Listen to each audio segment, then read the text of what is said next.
Lockdown के समय में आपका भी मन कर रहा है ना कुछ साउथ इंडियन ट्राई करने का, तो ट्राई कीजिए ये south Indian style idli plus नारियल की चटनी। बहुत ही आसान तरीके से आज मैंने आपके साथ शेयर की है। इडली फ्लफ़ी स्पॉन्जी बने उसके लिए कुछ टिप्स भी शेयर की हैं, और नारियल की चटनी हमने ताज़े नारियल से नहीं बनाई है, तो क्या सीक्रेट है जानने के लिए वीडियो को एंड तक ज़रूर देखिए।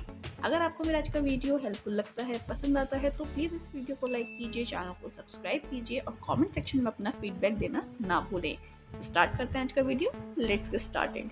Hey friends, welcome back to my channel and you're watching CCC Creative Crafts and Cooking by Priya। Tasty और बढ़िया इडली बनाने के लिए मैंने यहाँ पर ली है 1 कप उड़द की धुली दाल, और उसी के साथ मैंने लिए थे 3 कप चावल, और साथ में लिया था 1 टीस्पून मेथी। इन सभी चीज़ों को मैंने रात में भिगो दिया था अच्छे से वॉश करके। वॉश करने के बाद सुबह तक दाल और चावल अच्छे से फूल गए हैं।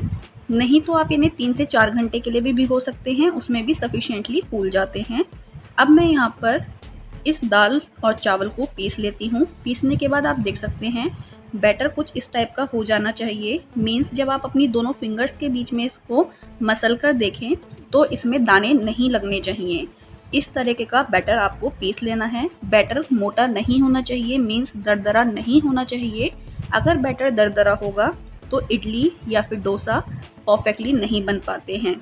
तो अभी जो फर्स्ट बैच मैंने ग्राइंड किया था वो काफ़ी ज़्यादा थिक था, इसलिए इस वाले बैच में मैंने लगभग आधी कटोरी पानी मिक्स किया है और उसके बाद मैं इसको ग्राइंड कर रही हूँ। जब आप ग्राइंड करते हैं तो आपको 1 से 2 मिनट लगते हैं और बहुत ही परफेक्टली ग्राइंड हो जाती है। बिल्कुल बहुत ही स्मूथ सा इसका पेस्ट बन जाता है। तो अभी मैं आपको खोलकर दिखाती हूँ कि कितने बढ़िया तरीके से ग्राइंड हुई है। नाउ यू कैन सी कितना बढ़िया इसका टेक्सचर आ गया है, एकदम क्रीमी फॉर्म में ये हो गई है। इसी तरीके का कंसिस्टेंसी हमें इसके बैटर की रखनी होती है। आप देख सकते हैं कैसे प्लेट्स फॉर्म में ये गिर रहा है। बिल्कुल यही कंसिस्टेंसी इसकी होनी चाहिए। लाइकवाइज जितना भी बैटर है मैं पूरे के पूरे बैटर को पीस लूँगी, और क्योंकि ये बैटर काफ़ी सारा है, मैंने इससे बनाई थी डोसा भी, इडली भी और उत्पम भी। अगर आप डोसा और उत्पम की रेसिपी भी देखना चाहते हैं तो आप मुझे कमेंट सेक्शन में लिख सकते हैं। इस बैटर से मैंने 3 चीज़ें बनाकर तैयार की हैं। तो सबसे पहले तो मैंने सारा का सारा बैटर जितना भी था उसको ग्राइंड करने के बाद इस तरह से तैयार कर लिया है। अब मैं यहाँ पर इडली के बैटर के लिए इतनी ही थिक कंसिस्टेंसी का बैटर ले लूँगी। आप इसकी कंसिस्टेंसी बहुत ही ध्यान से देखिए, इसी कंसिस्टेंसी का होना चाहिए इडली के लिए। डोसे के लिए ये बैटर थोड़ा सा पतला होता है, तो जब मैं डोसे का वीडियो शेयर करूँगी उसमें मैं आपको दिखाऊँगी कि डोसे का बैटर किस कंसिस्टेंसी का होना चाहिए। यहाँ पर इस बैटर को मैंने 1 दिन के लिए फर्मेंट होने के लिए रख दिया था। 1 दिन के बाद आप देख सकते हैं बैटर काफ़ी ज़्यादा थिक हो गया है। इस तरह से थिक कंसिस्टेंसी इसकी हो जाती है जब हम इसे पूरा 1 दिन फर्मेंट होने के लिए यानी कि खमीर उठने के लिए छोड़ देते हैं। लेकिन अगर आपके पास टाइम नहीं है तो इडली के लिए आप ये कर सकते हैं कि अगर आपने इसमें खमीर नहीं भी उठाया है तो आप इसमें ऐड कर सकते हैं इनो, और इसलिए मैं यहाँ पर ऐड कर रही हूँ इनो। लगभग 1 सैशे मैंने यहाँ पर इनो का ऐड किया है। थोड़ा सा पानी और नमक मैं यहाँ पर ऐड करूँगी और इनो एक्टिवेट हो गया है। आप देख सकते हैं जैसे ही इनो एक्टिवेट हो जाए आप इसे मिक्स कर दीजिए बैटर के साथ। जब आप इडली बनाते हैं तो आपको इनो ऐड करना मस्ट होता है, मीन्स बहुत ज़रूरी है, ताकि आपकी इडली फ्लफ़ी और फूली फूली बने। तो यहाँ पर आप देख सकते हैं बैटर बिल्कुल परफेक्ट हो गया है। जैसे ही आप इनो ऐड करते हैं तो बैटर काफ़ी ज़्यादा लाइट हो जाता है, मीन्स काफ़ी हल्का हो जाता है वेट में और फूला फूला हो जाता है। तो आप समझ जाइए कि बैटर बिल्कुल तैयार है। कंसिस्टेंसी बहुत ही ध्यान से देखिए। अगेन एंड अगेन मैं कह रही हूँ कि कंसिस्टेंसी परफेक्ट होनी चाहिए, तभी इडली भी परफेक्ट आएगी। तो मेरे पास है यहाँ पर ये इडली मोल्ड्स। इनको सबसे पहले मैं ग्रीस कर लूँगी ऑयल की हेल्प से। तो जब भी आप इडली बनाएं, इडली मोल्ड को पहले ग्रीस ज़रूर कर लीजिए तेल से या घी से, ताकि जब आप इडली को डीमोल्ड करें तो वो ईज़िली बाहर आ जाए। तो यहाँ पर सभी इडली स्टैंड मैंने ग्रीस कर लिए हैं। अब बारी आती है इडली का बैटर पोर करने की। तो मैं यहाँ पर 1-1 स्पून करके इडली का बैटर पोर करूँगी। ध्यान रखिए जब हम इडली का बैटर पोर करते हैं तो आपको इसके मोल्ड्स को ज़्यादा फिल नहीं करना होता है, क्योंकि इडली बनने के बाद फूलती भी है, तो हमें इडली को फूलने के लिए स्पेस देना होता है। अगर हमने ज़्यादा फिल कर दिया तो वो ऊपर वाले मोल्ड से चिपक जाती है। जब आप इडली भर लें, इडली का बैटर फिल कर लें, उसके बाद आप इसको कुछ इस तरह से टैप करिए। टैप करने के बाद आप इसे एक साइड में रख दीजिए और लाइकवाइज आप अपने सभी इडली के मोल्ड्स को इसी तरह से फिल कर लीजिए। तो मैंने यहाँ पर तीनों ही इडली के मोल्ड्स को फिल कर लिया है। अब बारी आती है इसको पकाने की। तो मेरे पास है यहाँ पर इडली कुकर। इसमें मैंने पानी गर्म होने के लिए रख दिया था, लगभग 1 गिलास। पानी अच्छे से गर्म हो गया था, स्टीम बनने लगी है। तो इस स्टेज पर मैं इसके अंदर इडली के मोल्ड प्लेस कर दूंगी 1 बाय 1 करके। अगर आपके पास इडली कुकर नहीं है तो आप किसी भी भगोने में इसी तरह से पानी गर्म कर लीजिए।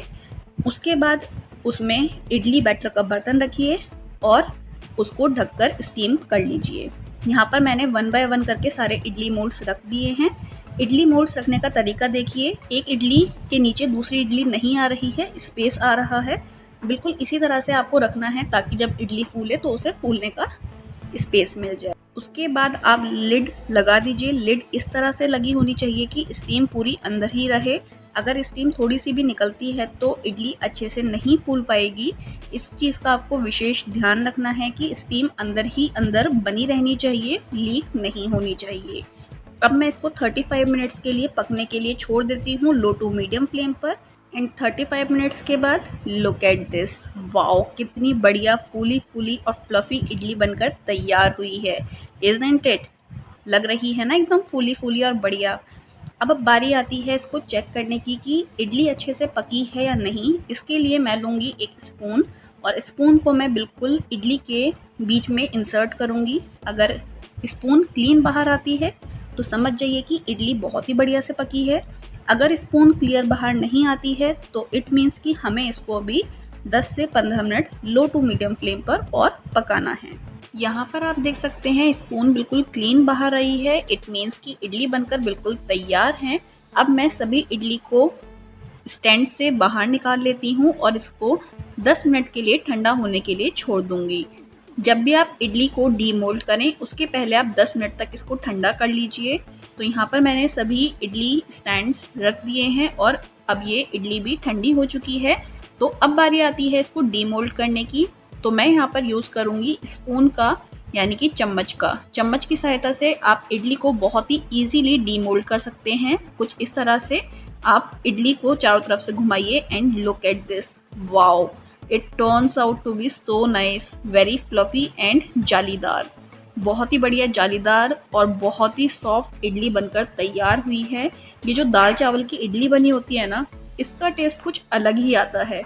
मीन्स जो हम सूजी की इडली बनाते हैं वो भी बहुत अच्छी लगती है। अगर हमारे पास टाइम नहीं है तो आप सूजी की इडली ट्राई कर सकते हैं। लेकिन अगर आपके पास थोड़ा बहुत भी टाइम है तो आई विल सजेस्ट कि आप ये दाल चावल वाली इडली बनाकर ट्राई कीजिए। You will just love this. तो बस इस तरह से मैं जल्दी जल्दी से इन सभी इडली को डीमोल्ड कर रही हूँ और आप देख सकते हैं बहुत ही ईजीली बाहर आ रही है, क्योंकि हमने इडली स्टैंड के जो मोल्ड्स हैं इनको हमने ग्रीस किया था। अगर हम इसको ग्रीस नहीं करते तो यहाँ पर इडली चिपक जाती। तो यहाँ पर हमारी सभी इडली बहुत ही परफेक्ट आई हैं। लाइकवाइज मैं बाकी के 2 स्टैंड्स की भी इडली निकाल लूँगी और अब मैं आपको दिखाती हूँ कि किस तरह से मैंने बनाई है इसकी चटनी।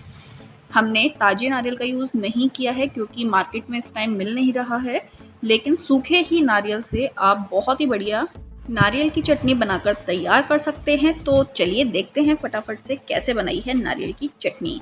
यहाँ पर इडली सब बिल्कुल परफेक्टली कुक हो चुकी हैं। अब बारी आती है चटनी बनाने की। इसके लिए मैंने जो सूखा नारियल होता है, जो अक्सर हम सभी के घर में होता है, ये सूखा नारियल मैंने छोटे छोटे पीसेस में काट कर गर्म पानी में 2 घंटे के लिए भिगो दिया था। 2 घंटे के बाद जब पानी ठंडा हो जाए उसके बाद जो नारियल है उसको आप ऐड कीजिए मिक्सिंग जार में। अगर आपने नारियल को पहले सॉफ्ट नहीं किया गर्म पानी में तो इसको पीसने में प्रॉब्लम हो सकती है। अब मैं यहाँ पर ऐड कर रही हूँ 3 से 4 चम्मच दही।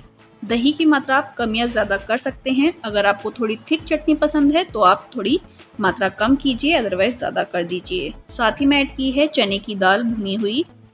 उसी के साथ मैंने ऐड किया है थोड़ा सा शुगर और अब मैं यहाँ पर ऐड करूँगी नमक स्वाद अनुसार। केवल इतनी ही चीज़ें हम ऐड करेंगे और हम इसको करते हैं मिक्सर ग्राइंड। पानी की ज़रूरत नहीं है क्योंकि दही में भरपूर पानी होता है। And look at this, wow, it turns out to be so nice. इसमें जो 2-4 दाने रह जाते हैं उसको आप अगेन एक बार चर्न कर सकते हैं एंड उसके बाद आपकी ये नारियल की चटनी बनकर बिल्कुल तैयार है। Isn't it? बिल्कुल वैसे ही लग रही है ना जैसे मार्केट में मिलती है, लेकिन इसके लिए हमें कच्चे नारियल की ज़रूरत नहीं पड़ी। अब बस बारी आती है इसको सर्व करने की।